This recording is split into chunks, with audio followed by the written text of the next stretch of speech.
Hello प्यारे बच्चों, कैसे हैं आप सभी। बेटा आज की हमारी वर्कशीट है 6 to 8 की कॉमन वर्कशीट, जिसका नंबर है कार्यपत्रक नंबर 76 और आज की डेट है 1 अक्टूबर 2020 यानी 1 अक्टूबर 2020। ओके बेटा, आज की वर्कशीट में आप जैसा कि देख रहे हैं यहाँ पे आपको गाड़ियों की पिक्चर दिख रही है, कार है, गाड़ी है। तो आप देखते ही समझ गए कि आज कुछ गाड़ियों से संबंधित आपकी वर्कशीट होने वाली है। चलिए इसे पढ़ते हैं और समझते हैं। रोहन पहली बार शहर अपने चाचा जी के साथ घर आया था। उसने सड़कों पर दौड़ती हुई बहुत सी गाड़ियाँ देखी। वह कार से घूमने निकले। कौन निकले? ये रोहन की बात हो रही है। उसने अपने चाचा जी के घर आकर के बहुत सारी वहाँ पर गाड़ियाँ देखी उस जगह पर, और उसने सोचा कि आज चलो कार से घूमने निकलते हैं। रास्ते में चाचा जी ने गाड़ी रोककर पेट्रोल भरवाया। रोहन ने पूछा, चाचा जी पेट्रोल कहाँ से आता है? बेटा आप सबको पता है ना कि गाड़ी पेट्रोल से चलती है, डीजल से चलती है। तो ऐसा ही किसने किया? ऐसा ही रोहन ने पूछा कि चाचा जी पेट्रोल कहाँ से आता है। चाचा जी ने बताया, पेट्रोल एक काले रंग के गाढ़े तेलीय द्रव से निकलता है जिसे पेट्रोलियम कहते हैं। बेटा आप सबको इस चीज़ से पता चलेगा कि पेट्रोल के बारे में, क्योंकि गाड़ी है, कार है, शिप है, ये सभी में क्या यूज़ होता है? पेट्रोल ईंधन या प्राकृतिक ईंधन जिन्हें आप कहते हैं। तो पेट्रोल काले रंग की गाड़ी तेलीय द्रव से मिलता है जिसे पेट्रोलियम कहते हैं। यह एक प्राकृतिक ईंधन है। इसे कच्चा तेल भी कहा जाता है। यह प्राचीन समय से भी पहले के मृत समुद्री जीवों के विशेष परिस्थिति में अपघटन से बनता है। यानी कई सालों तक मृत जीवों के, समुद्री जीवों के एक दबे रहने की अवस्था में फिर उनके ऊपर अपघटन होने से ही ये पेट्रोलियम यानी प्राकृतिक ईंधन, जिसे कच्चा तेल भी कहते हैं, बनता है। पेट्रोलियम से मिट्टी का तेल, पेट्रोल संपीड़ित प्राकृतिक गैस यानी जिसे आप सीएनजी कहते हैं ना, डीजल द्रवित पेट्रोलियम गैस यानी जिसे आप एलपीजी कैसे कहते हैं, जिसे आप अपनी रसोई गैस में यूज़ करते हैं, जो कि घर में खाना बनाने के काम आती है। यहाँ लिखा है ना, जैसे अनेक उत्पाद प्राप्त किए जाते हैं। किसके द्वारा? पेट्रोलियम से। ठीक है। सीएनजी का उपयोग वाहनों में किया जाता है। आजकल आप जानते हैं ना कि गाड़ियों में किसका प्रयोग सबसे ज़्यादा किया जाता है? सीएनजी के द्वारा, जिससे कि प्रदूषण ना हो। तो सीएनजी का प्रयोग इसीलिए आजकल गाड़ियों में किया जाता है। बेटा यहाँ पर आप देख रहे हैं ना, पेट्रोलियम किस तरीके से, इस तरीके से कहाँ का इसका यूज़ है कि गैसोलीन कैसे यूज़ आ रहा है, डीजल और फ्यूल हीटिंग ऑयल कैसे किस में यूज़ होता है, जो भारी भरकम ट्रक वाहन होते हैं ना टेम्पो उनमें, और एरोप्लेन में कौन सा फ्यूल यूज़ होता है? जेट फ्यूल यूज़ होता है। हैवी फ्यूल आप किस में देखते हैं? आप देखते हैं उन्हें हैवी फ्यूल में शिप के लिए यूज़ होता है। और लिक्विफाइड पेट्रोलियम गैस एलपीजी आप यूज़ कहाँ पर करते हैं? रसोई गैस के सिलेंडर में यूज़ करते हैं।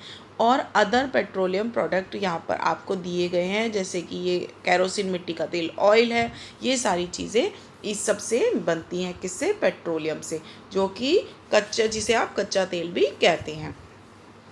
पेट्रोलियम को बनाने में लाखों साल का समय लगा है। हमें सोच समझकर पेट्रोल इस्तेमाल करना चाहिए। बेटा आप सबको पता है, जिस चीज़ को बनने में लाखों साल लगे हैं, तो अगर आज उसका अनाप शनाप तरीके से यूज़ करेंगे और आज उसे इस तरीके से ख़त्म कर देंगे, तो आगे आने वाली पीढ़ी को ये प्राप्त नहीं हो पाएगा। तो इसीलिए हमें इसका सोच समझ के इस्तेमाल करना चाहिए। पेट्रोल बचाने के लिए लाल बत्ती पर गाड़ी के इंजन को बंद करना, कम दूरी तय करने के लिए पैदल या साइकिल का उपयोग करना इत्यादि। हम इसे कैसे बचा सकते हैं पेट्रोल को? कि अगर कहीं आप रेड लाइट पे खड़े हैं तो आप ज़रूरी नहीं अपना इंजन ऑन ही करके रखेंगे गाड़ी का, आप उसे ऑफ़ करके तब वेट कर सकते हैं। अगर आपको यहीं कहीं पास में जाना होगा तो ज़रूरी नहीं आप सीधे गाड़ी निकाल कर जाएंगे। हो सकता है आप पैदल भी जा सकते हैं उस जगह, या फिर आप उसके लिए साइकिल का यूज़ कर सकते हैं, जिससे कि आप पेट्रोल की बचत कर सकते हैं। तो बेटा ये आपको कुछ तरीके बताए थे कि किस तरीके से हम पेट्रोल को बचा सकते हैं। अब इसके बारे में आपको कुछ तालिका यहाँ दी हुई है, स्वयं को जांचिए। आप यहाँ पर इस वर्कशीट को पढ़ने के बाद में आप देखेंगे कि आप इन प्रश्नों के उत्तर दे पाते हैं या नहीं। तो पहला प्रश्न हमारा है, सीएनजी तथा एलपीजी का पूरा नाम तथा इनके उपयोग लिखिए। बेटा मैंने आपको अभी ऊपर की वर्कशीट में हमने सीएनजी का और एलपीजी का पूरा नाम पढ़ा है ना, कि संपीड़ित प्राकृतिक गैस, यह है सीएनजी, और द्रवित पेट्रोलियम गैस ये है एलपीजी। तो ये इसका फर्स्ट का आपका आंसर हो जाएगा। नेक्स्ट इसमें सेकंड क्वेश्चन यहाँ पर आप देखेंगे, हम पेट्रोल को कैसे बचा सकते हैं। कैसे बचा सकते हैं हम पेट्रोल को, इसके कुछ उपाय सुझाइए। तो यहाँ हमने पढ़ा था ना, पेट्रोल बचाने के लिए लाल बत्ती पर गाड़ी के इंजन को बंद करना, कम दूरी तय करने के लिए पैदल या साइकिल का उपयोग करना इत्यादि। तो इसका आंसर ये हो जाएगा क्वेश्चन नंबर 2 का आंसर। थर्ड देखते हैं, पेट्रोल बचाने के लिए लोगों को जागरूक करने पर एक स्लोगन बनाइए। ये बेटा आप अपने आप से एक स्लोगन, 2 लाइन स्लोगन बनाइए जिसकी एक लय बने, जिसमें एक तरीके से राइम भी आप यूज़ कर सकते हैं वहाँ पर, और ये इससे आपका क्या बनेगा, स्लोगन बन जाएगा। ये आप खुद बनाएंगे। फोर्थ है आपके लिए, यदि पृथ्वी से पेट्रोल ख़त्म हो जाए तो क्या होगा।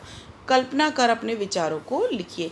यहाँ आप खुद ही सोचिए कि जिस पेट्रोल से आप गाड़ी, गैस, ये सब चीज़ें चला रहे हैं आज कहीं ना कहीं, तो अगर वो आपकी लाइफ से ख़त्म हो जाए, पृथ्वी से ख़त्म हो जाए, तो उसके बिना आप अपनी ज़िंदगी को, अपनी लाइफ को कैसे कैसे आप इमेजिन करेंगे, कैसे उसकी कल्पना कर सकते हैं। तो इन चीज़ों को आप लिखिए। आपके लिए मतलब गाड़ी का यूज़ करना और ट्रक वाहनों का यूज़ करना बिल्कुल ही दुर्भर हो जाएगा, और वो जो दूरी आप अब कुछ घंटों में, कुछ मिनटों में तय कर लेते हैं, उसके लिए वही पुरानी तरीके से कई कई घंटों का, कई कई दिनों का समय लगना शुरू हो जाएगा, जिससे कि बहुत ज़्यादा दिक्कतें शुरू हो जाएंगी और समय की बर्बादी शुरू हो जाएगी। तो इसके लिए सबसे अच्छा उपाय हमें क्या करना चाहिए, हमें पेट्रोल को बचाना चाहिए। तो बेटा ये आपकी आज की वर्कशीट नंबर 76 थी। आई होप आपको आज की वर्कशीट समझ में आई होगी, और अगर आपको आज की वर्कशीट पसंद आई है तो मेरे चैनल को लाइक, सब्सक्राइब ज़रूर करें। Thank you.